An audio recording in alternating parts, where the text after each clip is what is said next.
There's a new law in Israel which, among other things, defines it as a Jewish state and grants certain rights exclusively to Jews. Here's what you need to know. Firstly, Israel doesn't have a constitution. Instead, it has basic laws, which are foundational and much harder to repeal than other laws.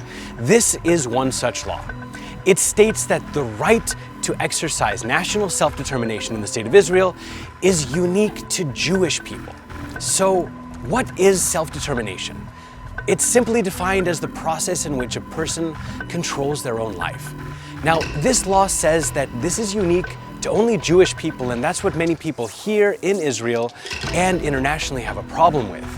Christians and Muslims and any other non-Jew living here are now essentially second-class citizens, something that they feel they've been for decades, but at least now it's legally enshrined. Actually, by raising the Palestinian aspiration for self-determination and only see this land as available only for the Jewish narrative and the Jewish self-determination is actually an attempt to completely finish off the Palestinian struggle. And I think it's also very dangerous the way settlements is also being promoted and encouraged. The law also encourages the building of settlements, saying, quote, "The state views the development of Jewish settlement as a national value and will act to encourage and promote its establishment and consolidation." These Jewish settlements are often built on stolen Palestinian land and are illegal under international law. There's something else to point out here. The International Holocaust Remembrance Alliance recently began pushing a new working definition of anti-Semitism, which includes, quote, "denying the Jewish people their right to self-determination." So, if someone is against settlement building on Palestinian land, which is illegal under international law, then they could be labeled as an anti-Semite because they're denying Jewish self-determination. And being anti-Semitic is illegal in many countries, so it's possible that calling out Israel for its illegal settlement building could land you in legal trouble.